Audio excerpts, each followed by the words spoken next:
Libercast presenta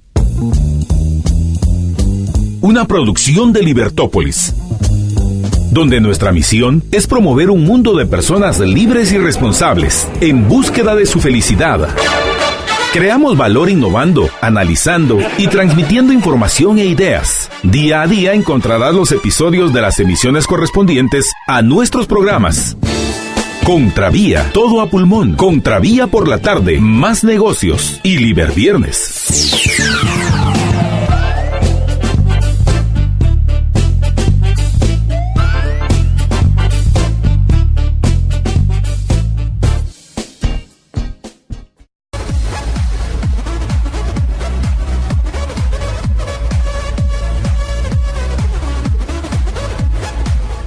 Bienvenidos a Contravía PM, les habla María Dolores Arias y es un gusto estar con todos ustedes. Arrancamos nuestro programa, si usted nos va escuchando por la 102.1 FM, respire profundo, el tráfico complicado, así que por favor respire profundo. Y ya tenemos en línea a nuestro invitado con quien vamos a hablar sobre el tema de las comisiones de postulación y qué es lo que está sucediendo alrededor. De por sí ya algo complicado este proceso de irlo entendiendo. Y luego entra esta resolución de la Corte de Constitucionalidad y para eso pues hemos buscado a un experto que nos pueda ayudar con este tema y qué mejor que el doctor Fernández Molina. ¿Qué tal, doctor Luis Fernández Molina? Bienvenido al programa, ¿cómo está?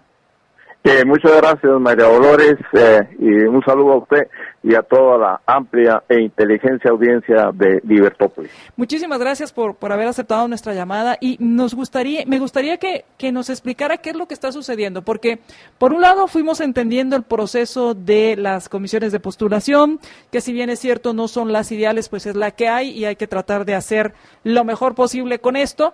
Sin embargo, ahora la Corte de Constitucionalidad pareciera que ordena que todo se inicie. ¿Qué es lo que está sucediendo? ¿Aplica las dos cortes? ¿Qué fue lo que sucedió? Bueno, yo, que usted dice que soy conocedor, que soy experto, quisiera que alguien me explicara realmente, porque es tan confuso. Y ahora pienso en la mayoría de la población que no es jurista, que no conoce en sí estudios de leyes profundos. Realmente es muy confuso por lo siguiente. La Corte de Constitucionalidad se atrasó mucho en resolver un amparo provisional, ni siquiera es un amparo definitivo. Y en este contexto sí llamo la atención a los magistrados de la Corte de Constitucionalidad, porque un tema bastante fácil que se tomó por unanimidad, realmente entiendo que fue en finales de julio que plantearon el amparo y en principios de agosto, antes de que empezaran a integrarse y a trabajar las comisiones, debió haber resuelto. Si esa era la convicción, debió haber resuelto. Básicamente hay dos aspectos, dos basamentos que le dan apoyo al amparo provisional, a esta decisión de parar todos los engranajes de las comisiones. El primero es muy obvio, muy claro. La ley de comisiones de postulación dice que la elección, cualquiera que sea, la ley es genérica, no aplica solo para magistrados de las salas y la Corte Suprema, aplica a cualquier otro nombramiento institucional que se haga. Pero dice que debe hacerse la elección por medio de el sistema de, en pocas palabras, de Hunt, de diferentes listas de representación mayoritaria, de el número repartidor, etcétera. O sea, debió haberse cumplido con eso, o hacer alguna explicación, pero no. Entre los magistrados de sala no hubo planilla, no hubo votaciones, una planilla única, y eso despertó muchísimas sospechas. O sea, si hubo acuerdo, pues debieron haber hecho 2 o 3 planillas y más o menos todos votar en la misma dirección, o sea, cubrir los aspectos de forma. Y la ley es clara, por el sistema de las minorías, representación, y no lo hicieron, o sea, no cumplieron los magistrados con la ley. De ahí que la primera razón que esgrime la Corte de Constitucionalidad es razonable. La segunda se refiere a algo muy confuso, en el sentido que el Consejo de la Carrera Judicial debe hacer una evaluación de los jueces y magistrados, especialmente de aquellos que aspiran a alguna elección ahorita, a una selección como magistrado de sala o de la Corte Suprema. Eso dice la ley de la carrera judicial, que es del año 2016. Pero esa ley establece la obligación de actualizar, en pocas palabras, crear un reglamento. Hay uno, pero era actualizarlo, y en 6 meses, pero no se hizo nada. Algunos medio reglamentos, etcétera, pero nunca se llevó a la Corte Suprema, que es la que le corresponde aprobar ese reglamento. O sea, aquí entre el Consejo de la Carrera y la Corte Suprema se tiran la pelota, se tira la chibolita, como se dice, porque el Consejo dice es que la Corte no lo aprobó, y la Corte dice es que el Consejo no me lo mandó. En ese jueguito queda por medio las comisiones de postulación. No perdamos de vista que hay en este contexto, dos clases de postulantes: los que son jueces y actualmente siguen en una judicatura o magistrados, y los que son de la calle, si podemos decirlo de esa forma, abogados que nunca han sido jueces o que tal vez lo fueron alguna vez, pero ya no lo son. Esa diferencia es muy importante tomarla en cuenta, porque la ley de carrera judicial da privilegio, da preeminencia a los que están dentro de la carrera judicial, o sea, que son jueces o magistrados, pero no define los alcances de esa preferencia, qué porcentaje, que se deberá dar preferencia, pero realmente no se sabe cómo se traduce. Y el otro problema en sí, María Dolores, es de las evaluaciones, los métodos, los psicólogos, los expertos en derecho, en mediciones, para que elaboren los cuadros de punteo de evaluaciones de cada uno de los jueces o magistrados. Pero entonces, para ir entendiendo, las dos comisiones entonces fueron resueltos los amparos que se emitieron bajo a las dos comisiones. Una, la comisión que va a elegir la nómina de magistrados a la Corte Suprema de Justicia, a esta le otorgaron este amparo porque del lado de los jueces de salas, donde se elegía a quienes iban a representarlos en las comisiones, solo hubo una única planilla, valga la expresión, y por consiguiente no se cumplió con el tema de la representación de minorías a través del sistema de Hunt, y entonces así de simple. Sí. Y entonces por eso le dijeron, señores, ustedes los representantes de las salas de apelaciones vuelvan a hacer su proceso y se integran, pero esto entonces implicaría regresar todo lo actuado. ¿O hasta dónde? Afirmativo. Entiendo que están planteando, o que plantearon ya, una aclaración y ampliación, porque esta resolución de la Corte de Constitucionalidad, ya lo dije, muy tardía, para hacer algo tan simple, y para ser eximios juristas, los magistrados de la Corte de Constitucionalidad, tomarse mes y medio, 2 meses de tiempo muy valioso para resolver esto. Por Dios, si esto un estudiante de Derecho viendo, sí, no cumplieron con esto de el sistema de minoría, no hubo planilla. Otra pregunta es, ¿y si no hay otra planilla? No se puede, pero eso es otra historia. Eso es otra historia. El hecho es que la ley dice que debe ser planilla.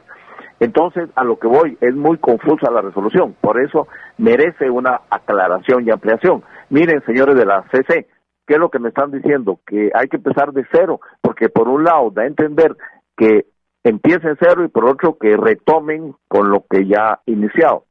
Pero por otro lado, también hay confusión respecto a si solo es la comisión para Corte Suprema, donde está este grupo de magistrados de sala cuya elección se está cuestionando, o se aplica las dos. Como el vicio de elección se dio solo en los magistrados de sala, uno entendería que efectivamente no está integrada, regrese en cero, haga la convocatoria a los jueces y los magistrados, que hagan su elección por medio de planillas. O sea, ahí sí, en esa comisión, claramente empezamos en cero. Pero el segundo argumento de las evaluaciones aplica, claro, a esta comisión que ya dijimos que empieza en cero, pero son los mismos argumentos que deben aplicar a la otra comisión que va a elegir para magistrados de sala. O sea, si me está diciendo que el Consejo de la Carrera no cumplió con mandar esas evaluaciones, me están diciendo que no hay evaluaciones de rendimiento de jueces, aplica, ya lo dije, para Corte Suprema y también aplica para salas de apelaciones. Eso lo debe aclarar la CC y entendería si hay congruencia, si es articulado su fallo, que va a decir pues cierto. Entonces las dos comisiones regresan al punto cero. Y obviamente aquí viene la otra variable, bueno, otra variable más, como si no tuvieran suficientes, que es la variable tiempo. Tengo entendido que hay plazos constitucionales en cuanto a las funciones. ¿Qué pasa con esto? Mire, esa es otra disyuntiva que sí quisiera que los oyentes, los radioescuchas razonen y reflexionen, porque después de todo son los guatemaltecos y esto es cosa de los guatemaltecos. En cuanto a la disyuntiva, una terrible disyuntiva entre la forma y el fondo. Me explico. La forma dice que las comisiones deben presentar sus listas al Congreso con 20 días de anticipación a la elección, a la toma de posesión. ¿Por qué 20 días? Pues también el Congreso hace su propia selección, su propio análisis, entrevistas, etcétera, de esa cuenta que el Congreso debe tener un tiempo y lo contempla la ley de comisiones de postulación de 20 días. Hasta ahí vamos bien. Ahora, eso es la forma, porque el 13 de octubre ya debe tomar posesión la nueva Corte Suprema de Justicia y las nuevas salas de apelaciones. ¿Por qué el 13 de octubre? Esto obedece a la reforma que se hizo a la Constitución en el 94 y cayó en tal fecha, entonces empezó en octubre no me recuerdo, 95, y desde ahí se van corriendo los 5 años. O sea, no es caprichoso, sino la Constitución dice, tomarán posesión por 5 años, y en este movimiento de aprobación de la Constitución, de la consulta popular, la fecha que empezó fue el 13 de octubre. Por lo tanto, cuestión de forma, que el 13 de octubre estén juramentando a los nuevos magistrados de la Corte Suprema, 13 de ellos, y a los de sala de apelaciones, más o menos unos 140, poquito más, porque hay suplentes también. Ahora, eso es el 13 de octubre. Si cumplimos la forma, el fondo lo vamos a hacer mal, arrebatadamente, así atropelladamente, elijamos a tal, que en parte es un elemento de una estrategia, enturbiar el agua para sacar rajas de río revuelto. Ahora, el otro enfoque es el fondo. No nos vayamos por la forma, atendamos el fondo. ¿Qué importa que no cumplamos con la forma? En el sentido que no lleguemos al 13 de octubre. No importa, lo importante es el fondo, que escojamos, seleccionemos a juristas depurados, de calidad, honestos, idóneos. Entonces, sacrificamos la forma o el fondo. Ahora, que se sacrifique la forma desde el punto de vista institucional es grave. No grave, gravísimo. Porque es un poder del Estado, realmente. No podemos decir, que elija el nuevo Congreso, porque al final quien determina quiénes van, 2 por 1, del doble de la lista escogen la mitad, es el Congreso de la República. Pero como que hubiera alguna tendencia para que sea el próximo Congreso al que le toque hacer dicha elección. y es un poco maquiavélico tal vez, pero ahí estamos. Ahora, en este año, María Dolores, no se va a hacer la elección del magistrado de la Corte Suprema ni de las salas. Esa es lo que es su lectura con respecto a cómo se han estado dando las cosas. Totalmente, le voy a decir por qué. Porque la CC dijo, bueno, regrese en 48 horas. Por favor, ya raya en lo ridículo. ¿Evaluación de qué? Todavía pregunta el Consejo, ¿de cuántos jueces? ¿De los que están ahí o de todos los jueces? Pero uno diría, por lógica, de los que están postulando. Ahora, para hacer evaluación hay que aprobar reglamento.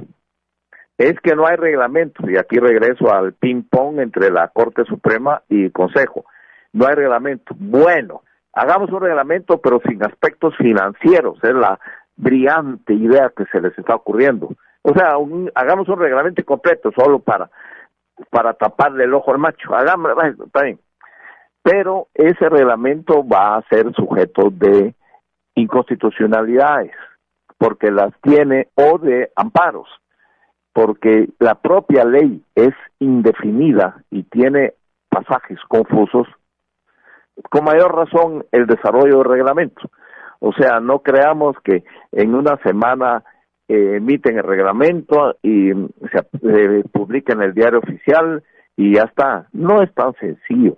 Ese reglamento, así tan atropelladamente hecho, va a tener demasiadas falencias, demasiadas incongruencias, y va a ser un techo de vidrio que cualquiera tira una piedra y lo rompe. O sea, amparo. Y con esta Corte de Constitucionalidad, que ya nos demostró que va más al fondo que a la forma, así me importa. Y no importa, y llegamos a enero, y que siga la Corte actual. De hecho, esto mismo ya pasó hace 5 años, que se corrió unos días precisamente por un amparo.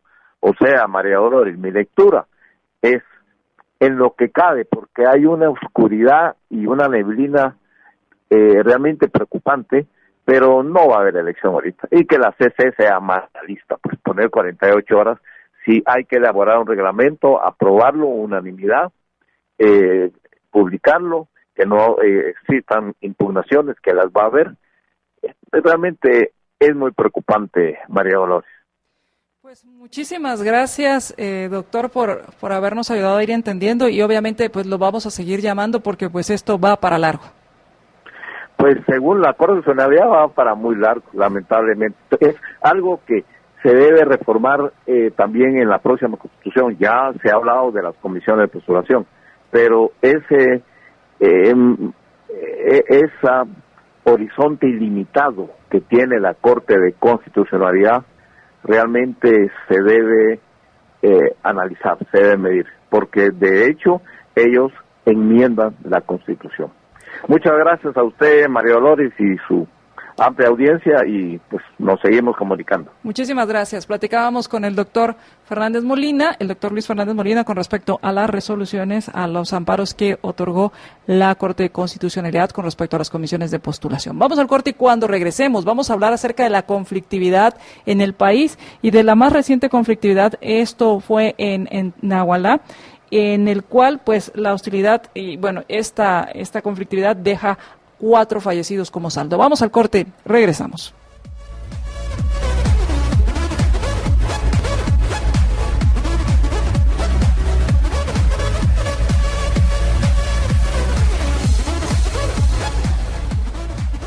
Regresamos a Contravía PM, les habla María Dolores Arias, gracias a quienes ya están compartiendo nuestra transmisión. Transmitimos a través de facebook.com/Libertópolis, nuestro canal en YouTube es Libertópolis, le puede dar suscribirse y también nos puede seguir por Twitter @Libertópolis, donde también transmitimos. Muchísimas gracias a todos a quienes nos escuchan también por la 102.1 FM. Y pues está con nosotros Miguel Castillo, con quien vamos a platicar acerca de la conflictividad en el país, esta conflictividad en las áreas rurales, por qué se da, cuáles son los orígenes. Me imagino que deben ser multicausales, y y hay diferentes áreas. La más reciente noticia, pues hoy sale este enfrentamiento entre pobladores de Nahualá y Santa Catarina, Ixtahuacán, Sololá. Y para eso, pues vamos a platicar con Miguel. ¿Qué tal, Miguel? ¿Cómo estás? Muy bien, muchas gracias. Es un gusto estar de nuevo contigo y con tu audiencia. El caso de Santa Catarina, Ixtahuacán y Nahualá es un tema histórico.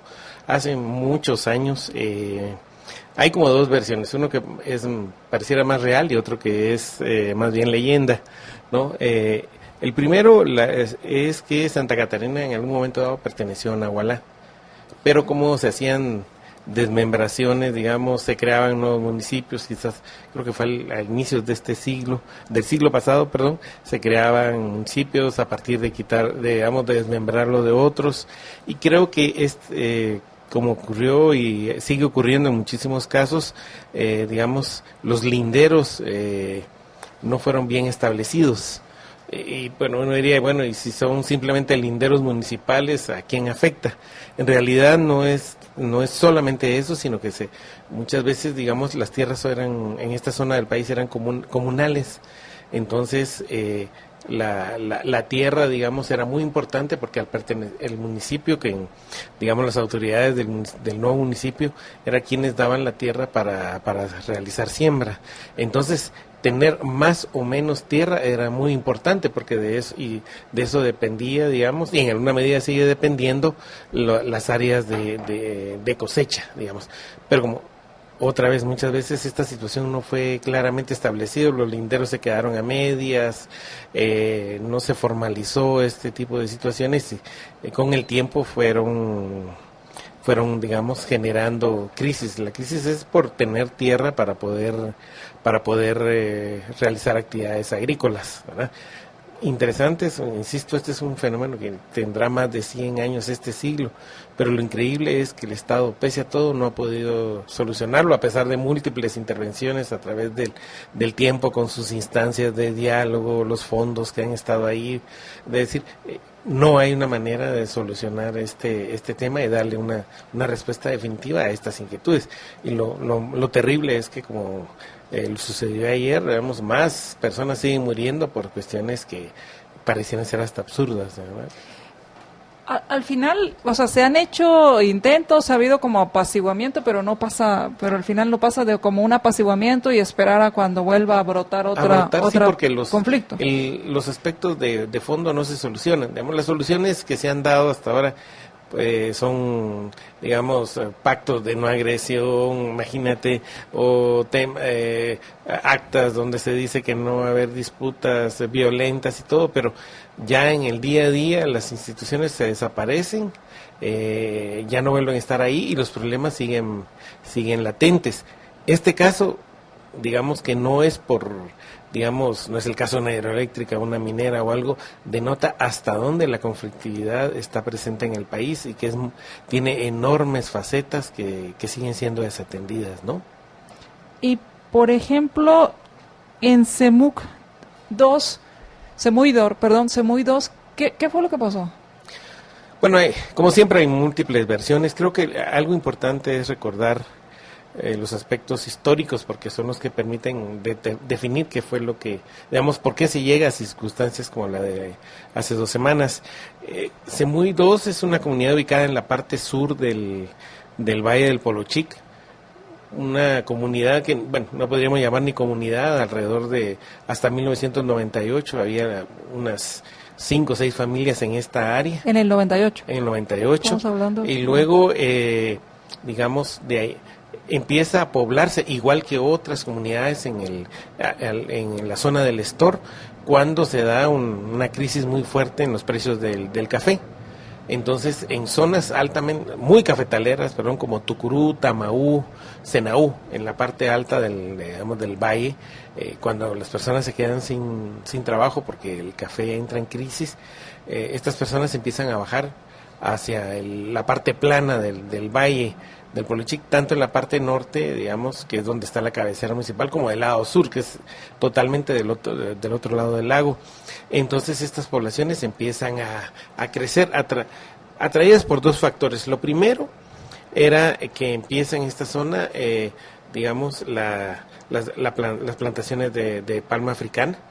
lo cual significaba en ese momento y ahora más empleo permanente, prestaciones, acceso a recursos que la mayoría de las personas no tenían. Y luego, digamos, ese era un atractivo. Y el segundo es que la mayor parte de mucha de esta tierra eran, especialmente la que está en colindancia con la Sierra de las Minas, era tierra, digamos, del Estado. Entonces las personas empezaron a ubicarse aquí, a organizarse y a reclamar, digamos, que la tierra les fuera dada en propiedad. Otra vez esta situación, digamos, estos procesos son lentísimos, pueden pasar 10, 20, 30 años sin que avancen, ¿verdad?, estos procesos de regularización de tierras, y esto genera tensión porque, digamos, no es tierra del todo, digamos, propia de estas comunidades. Las comunidades empiezan a crecer enormemente, digamos, en este momento Semuy 2 tendrá alrededor de más de 100 familias, hace 20 años, hace menos de 20 años tenía 5 familias, ¿no? Eso, digamos, es parte de esa situación que se da, especialmente de población que no tiene, que tiene acceso limitado a actividades económicas. Hay algo bien importante, creo, también en esta zona. Estas familias bajan literalmente de las zonas altas, digamos, de Tucurú, Tamaú y Senaú, en procura de tierra para poder sembrar maíz y frijol, básicamente. Sin embargo, estas tierras tienen muchos minerales. Esta tierra, digamos, tiene, digamos, hasta el color rojizo, es decir, literalmente el níquel brota, por eso está en la otra lado está CGN y otras explotaciones de níquel. Entonces los rendimientos ¿cómo se llama?, de maíz y esto por manzana son muy bajos, ¿verdad? Es decir, no más de 10 quintales por manzana, cuando, digamos, para una mínima sobrevivencia quizás las familias estarían alrededor de 30 o 40. Y para hacerlo comercialmente útil, digamos, quizás los rendimientos deberían de estar arriba del doble de eso. Entonces es una situación, insisto, muy, muy compleja, en la cual destaca sobre todo la ausencia del Estado. El Estado nunca aparece por ahí, es un típico caso en donde las empresas resultan siendo, digamos, el único actor importante de la zona y al cual las comunidades ven como a quien deben de recurrir o presionar para la obtención de ciertos servicios. El Estado nunca está, es a las empresas. Y en el caso de Semuy, creo que Semuy 2 debo de indicar claramente, por ejemplo, Semuy 2, en la ubicación que tiene actualmente, se debe a un esfuerzo de la empresa de Palma, Naturaceites, que está en esa zona, la cual se decide a mover a toda la población hace algunos años, hace 2 o 3 años, debido a que estaba en un área de riesgo, digamos, de deslizamientos, por ejemplo, lluvias que bajaran de la Sierra de las Minas. En un acto realmente de buena vecindad, la empresa cede parte de sus terrenos para mover a toda la población. Son cosas que quizás no siempre se dicen y que demuestran hasta dónde, en qué temas las empresas se ven obligadas, digamos, virtualmente a intervenir. La comunidad de Semuy se mueve hacia... Y es ahí donde surge Semuy 2, por eso 2, hay digamos, Semuy 2. Semuy 2, sí, también hay Semuy 1, Semuy 2, digamos, se mueve, pero creo que este hecho es importante. Cómo una comunidad es literalmente movida para evitar una situación de riesgo a otra zona, la empresa cede su tierra para hacer un nuevo poblado, ¿no? Ahora, digamos, y eso es importante, cosas que a veces no se mencionan. Pero respecto al incidente en sí, que se dio hace 2 semanas... Perdón. Dime, sí.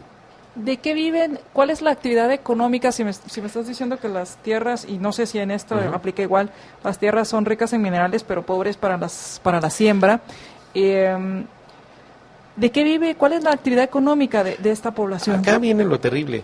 En esa zona, por ejemplo, funciona Naturaceites. En Naturaceites, otra vez en un proceso sumamente, digamos, abierto, las comunidades negocian, digamos, con Naturaceites, digamos, los trabajos en el cultivo de la palma. ¿De qué manera?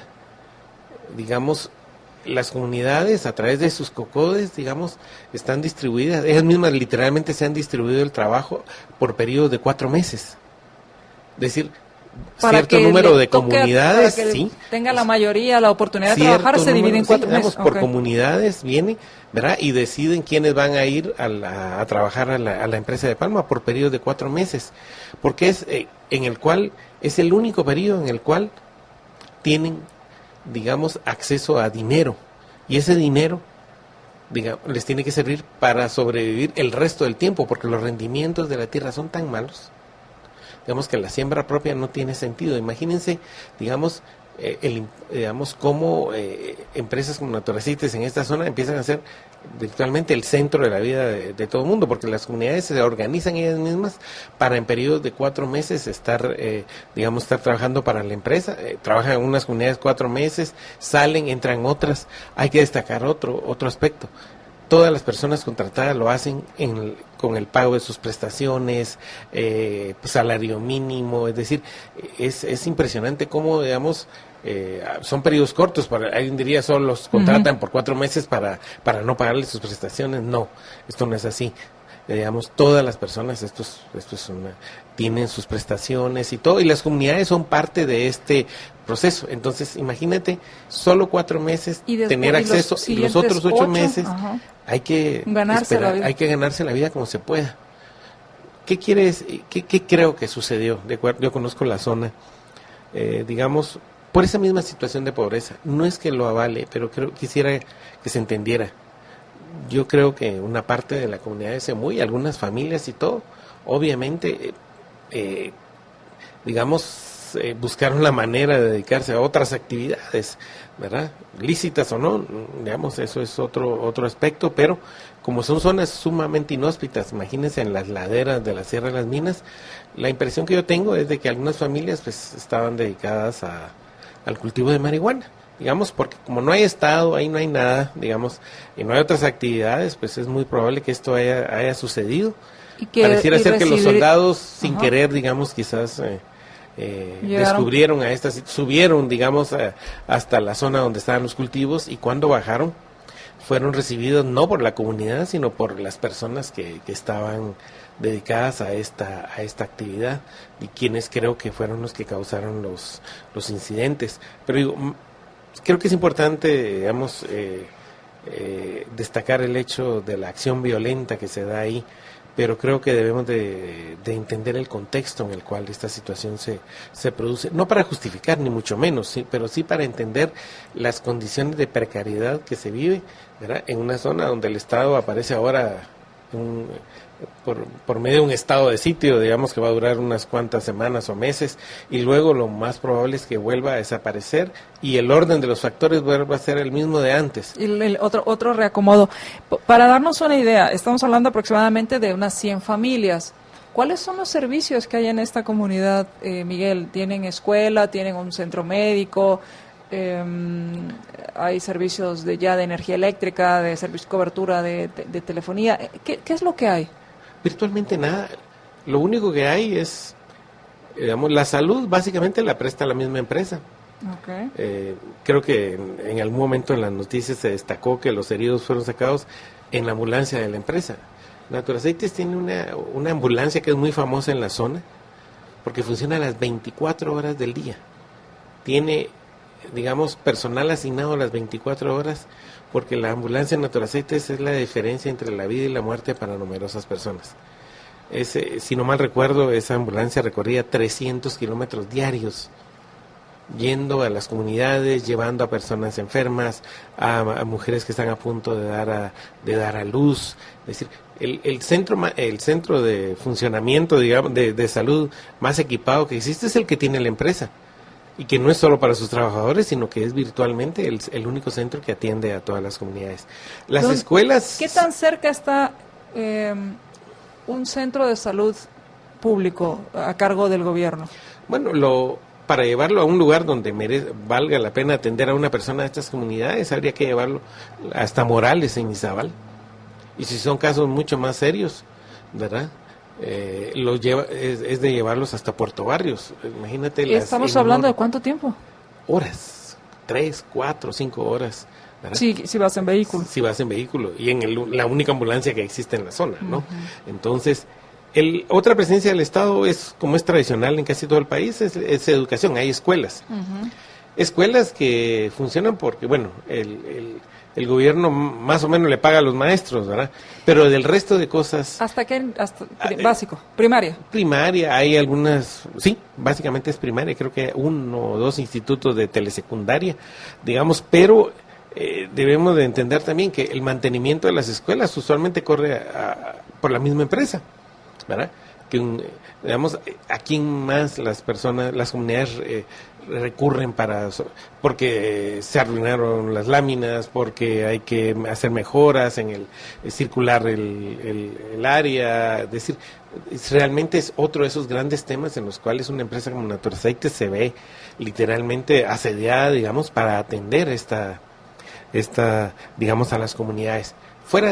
Una cuestión también es que al menos recuerdo hace algunos años, digamos, hubo un año, creo que fue alrededor del año 2015, en que virtualmente los maestros no llegaron, porque como eran maestros por contrato, y creo que ese año el Ministerio de Educación se atrasó casi un año en pagarles.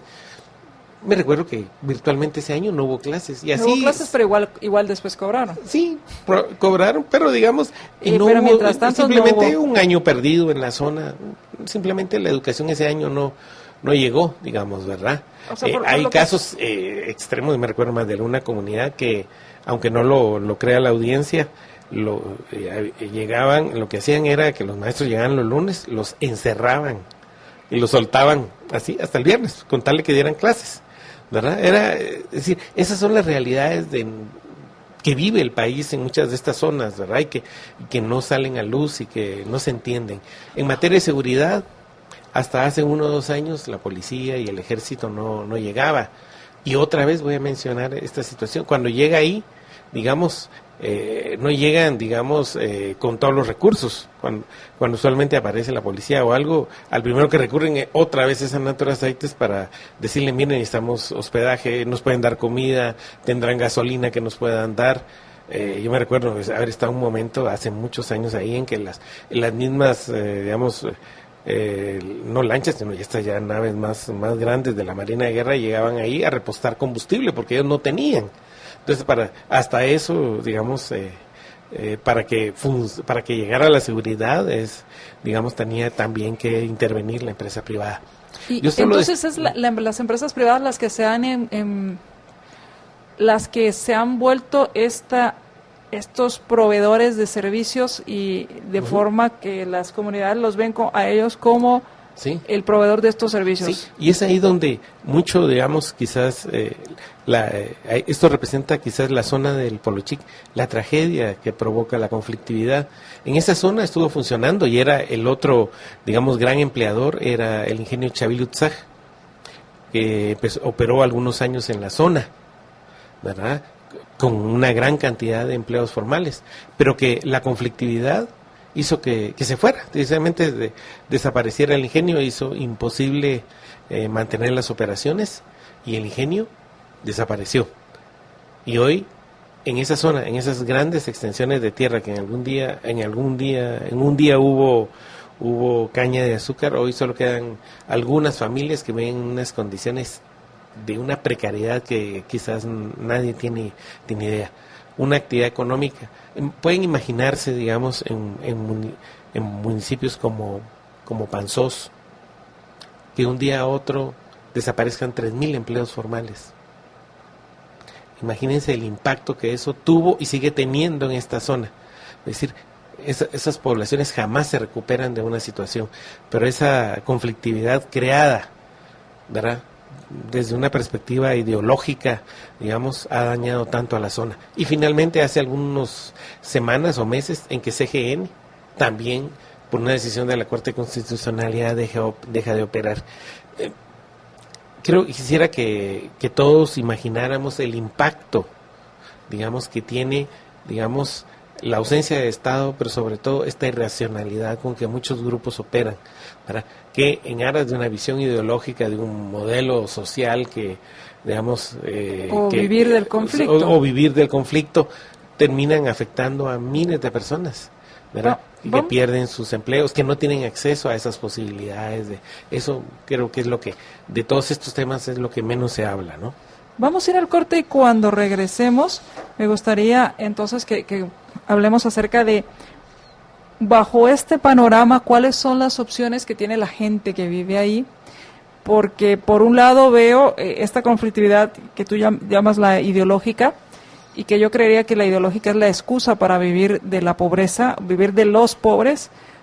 Por otro lado, esta parte de conflictividad ideológica podría ser un aliado natural para el tema de narcotráfico, y entre menos inversión, menos recursos llegan, menos desarrollo hay en la comunidad, menos accesos hay a las comunidades, y por consiguiente se facilita el trasiego y pues en este caso la siembra de la marihuana, de lo cual pues después daré mi comentario, porque por un lado aquí se destruyen miles de millones o millones de quetzales en la marihuana, mientras que en Estados Unidos pues ya está cotizando, o hay una fluctuación del precio de la misma, y en varios lugares es legal, y hay empresas y hay fondos de inversión, no fondos de inversión, sino hay inversiones en empresas que se dedican a esto.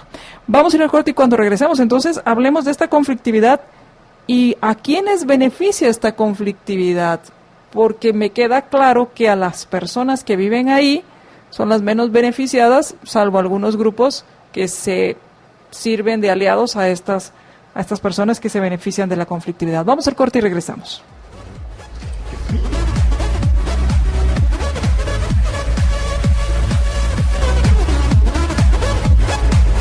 Regresamos a Contravía PM. Muchísimas gracias a quienes están dejando sus mensajes, gracias a quienes ya están compartiendo nuestra transmisión, y estamos platicando con Miguel Castillo con respecto a la conflictividad, y estamos hablando precisamente al área de Semuy 2, donde pues lamentablemente se dieron estas ejecuciones de militares, donde también hubo personas del lugar que resultaron lesionadas, y te pregunta, pusimos todo el aspecto y todo el panorama que tienen estas personas, porque al final no hay muchas opciones, y es entendible que si una de las opciones es sembrar marihuana para obtener trabajo, pues es lógico entender, o la lógica de estas personas, que dices, bueno, si es dinero, yo voy y lo siembro. Y si se van cerrando las oportunidades de trabajo, pues, y que además sembrar tampoco te da los rendimientos que necesitas o que te servirían para poder vivir y obtener alguna ganancia al respecto, pues cada vez es menos las opciones que hay. Y la pregunta con la que salía del corte era con respecto a la conflictividad. Esta conflictividad que tú llamabas ideológica, yo creo que es la mínima. En lo personal considero que por los argumentos que escucho es la mínima, y que se escudan en esta ideología para vivir de esta conflictividad y para vivir de esta gente pobre. Y por otro lado me pregunto si estas personas, estos agitadores o estos que llegan a estas comunidades son aliados naturales del tema de narcotráfico. Para empezar, me gustaría hacerte la pregunta con respecto a esta conflictividad. Por ejemplo, en Semuy es muy diferente a la de Santa Catarina y la de Nagualá, por lo que voy entendiendo, porque aquí lleva varios años y el tema es límites, cuáles son el límite territorial de las dos municipios. Aquí es otro. Completamente. Y es aquí donde, mira, cuando organizaciones que se dedican, digamos, a la conflictividad, como tú bien los describes, digamos, operan en una forma tan abierta, tarde o temprano, es lógico y natural que entren en contacto con grupos de delincuencia o de crimen organizado. Y ese creo que es el caso también de esta zona, porque esta zona ha quedado ahora ampliamente documentado que en numerosos lugares hay pistas clandestinas de aterrizaje, digamos, que sirven para que llegue ahí droga proveniente básicamente de Venezuela. Ni siquiera se puede decir que es Colombia, es Venezuela. Pero, digamos, imagínate, en estas zonas pues el Estado literalmente no existe, pero en otras donde opera, por ejemplo, grupos como Codeca, que virtualmente expulsan al Estado, especialmente en materia de seguridad, a las fuerzas de seguridad, crean amplios espacios en los cuales quien termina aprovechándolo es, por ejemplo, el narcotráfico. Y vemos ahí cómo, de una u otra manera, en algún momento entran en relación comunidades con narcotraficantes. Quizás no en la zona de Semuy, pero ha quedado plenamente documentado. Creo que en la costa sur ya están documentados varios casos en los cuales se realizan aterrizajes de aviones con droga y que aparecen, la prensa dice comunidades, pero es decir, aparecen personas que literalmente bloquean el acceso a las fuerzas de seguridad e impiden que lleguen y que apoyan que se desarrolle todo el proceso de descarga de lo que traen. Cuando una situación de esa naturaleza se da, evidentemente uno tiene que pensar qué es lo que está detrás, qué está sucediendo. Y es aquí donde confluyen numerosos aspectos. Uno es la falta de oportunidades que hace que las personas pues busquen ingresos de la forma en que sea. Si es lícito o ilícito, creo que muy pocos termina importándoles. Lo importante es la obtención de recursos.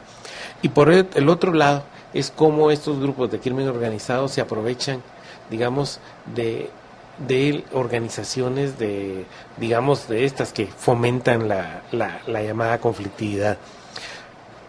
Al espantar o hacer que se vayan las fuerzas de seguridad y todo aquello que represente al Estado, lo que están generando son zonas en las cuales favorecen el uso de estos territorios por parte de organizaciones de crimen organizado.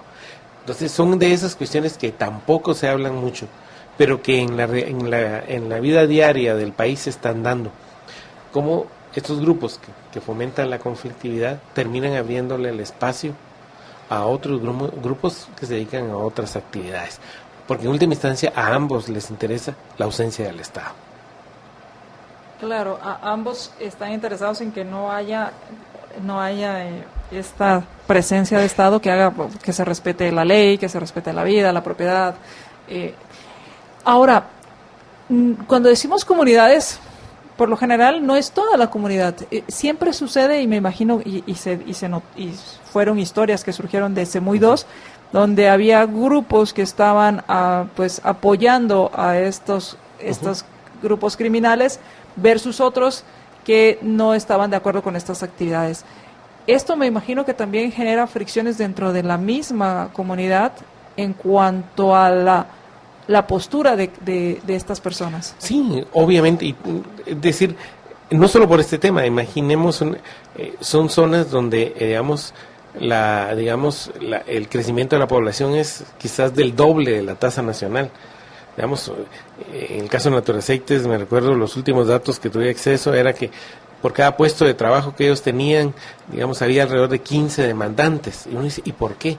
Obviamente porque no hay otras actividades y porque aquí es muy común que a los 15 años un joven ya esté casado con una jovencita de 12, 13 años y que en ese momento se convierten ya en demandantes de puestos de trabajo. Un jovencito de 15 con una chica de 13, con una niña de 13 años y que muy probablemente en un año, por la misma edad, en un año, están en edades muy fértiles, al año ya tengan un hijo. Otro nuevo hijo, ¿verdad? Pero imagínate, digamos, la presión que se sufre por los puestos de trabajo, en los cuales yo he visto personalmente fricciones. Por ejemplo, la autoridad legítima o reconocida siempre son las personas mayores a través del COCODE, del Consejo Comunitario de Desarrollo, pero yo he visto lugares donde hay jóvenes que literalmente ya no aceptan la autoridad, digamos, del COCODE, por ejemplo, para definir los puestos de trabajo, porque empiezan las fricciones, tienes un bebé y aunque sea mi papá, mi tío, mi abuelo, el otro que está demandando también, yo también tengo esa misma necesidad. Entonces son esas situaciones dramáticas que se presentan, digamos, en zonas como el Valle del Polochic, que pasan desatendidas, ¿verdad? Que pasan, digamos, que no son muy conocidas, ¿verdad?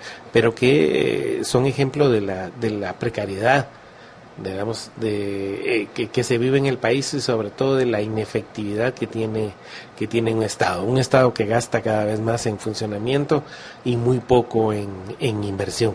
Pero terminado con el tema que planteabas, creo que a todos resulta lógico que en alguna medida, digamos, el narcotráfico se aproveche de estas, en numerosas zonas del país, de esa ausencia de Estado y de esa necesidad de las familias, de las comunidades para poder, digamos, para realizar sus actividades.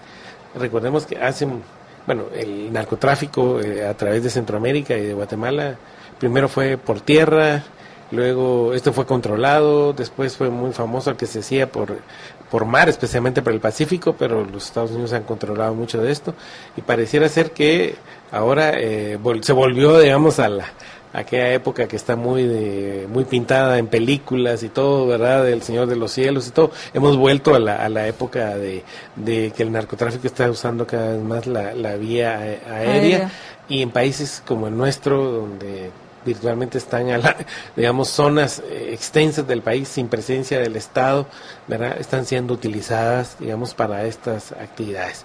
Y me imagino que pongámonos todos a pensar en una familia que solamente tiene un limitado acceso a recursos, de repente aparece alguien ofreciendo, digamos, una cantidad de dinero, si se colabora, ¿verdad?, en este tipo de actividades. Yo creo que son muy pocos los que no lo harían, aunque esto, como tú muy bien dices, genera fricciones y tensión en las mismas comunidades. No todos lo aceptan, ¿verdad? Semuy 2 es un ejemplo de quizás donde un pequeño grupo de familias se dedicaron a esto, el resto no, ¿verdad? Pero como, digamos, ya cuando se da esa presencia aparecen luego también personas más ligadas a la actividad del narcotráfico, a una actividad violenta, y es muy difícil que una persona que se mete en estos temas pueda salir de él, ¿verdad? Claro, y lo que me queda claro y es que al final pues existen los conflictos que son conflictos, voy a llamarlos legítimos, que tal vez no sé si es la palabra correcta, pero pensando en el caso de Nahualá y Santa Catarina Ixtahuacán, que llevan años y buscando delimitar su territorio, los límites de cada municipio, versus estos conflictos que son creados por aquellos que viven del conflicto, que viven de la pobreza de los demás y que son aliados naturales para aquellos pues criminales, narcotraficantes que ven oportunidades en estos territorios. Algo con lo que quisieras concluir, Miguel, que ya estamos por irnos. Creo que es importante y es también, digamos, llevar esto a un escenario un poco más amplio, que también debemos de tomar en cuenta. Por ejemplo, el presupuesto del próximo año está planteado alrededor de los 91,000 millones de quetzales, ¿no? La mayor parte de ese dinero se va en funcionamiento. Hemos hablado muchas veces acá del famoso listado geográfico de obras, que increíblemente en el presupuesto del 2019 va a ser menor que el del año anterior, pese a que el presupuesto aumenta. Ese dinero destinado a obras, a infraestructura, digamos, está siendo planteado como es más pequeño el que se está ejecutando actualmente. Que está ejecutando. Eso implica que más dinero se está yendo a funcionamiento, menos a inversión, digamos, y todavía es más absurdo pensar que, digamos, de este dinero del listado geográfico de obras, la mayor parte está planteada para el Ministerio de Gobernación, para la construcción de cárceles, ¿verdad? Ese es el rubro más grande que tiene la propuesta del listado geográfico de obras para el próximo año, digamos, y da a entender lo absurdo que muchas veces termina siendo la inversión, ese esfuerzo, digamos, que hacemos millones de guatemaltecos en pagar impuestos, finalmente terminan diluyéndose en cosas que no tienen sentido. Entre las grandes demandas sociales están ahí planteadas el instrumento básico que tiene el Estado para cumplir con sus fines, que es el presupuesto, se sigue dedicando a otras actividades. Pues vamos a platicar de esto y en especial la forma en que se asignan las obras, porque después nos enteramos de carreteras que van a spas, sí, o que van a chalets en la playa y que el destino final es un chalet en lugar de darnos seguridad y justicia. Muchísimas gracias, Miguel. Gracias a ti por la invitación. Gracias a todos ustedes, gracias por estar compartiendo nuestra transmisión y vamos a nuestro siguiente programa en Más Negocios.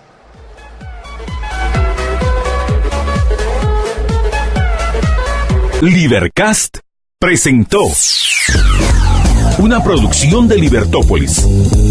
Recuerden que si quieren conocer más de nuestros programas, seguirnos en las diferentes redes sociales, o si quieren ver nuestros programas y conocer a nuestros conductores e invitados, pueden ingresar en www.libertopolis.com. Recuerda suscribirte y dejarnos 5 estrellas para que continuemos trabajando en producir más podcasts de tu interés. Libertópolis, ideas con valor.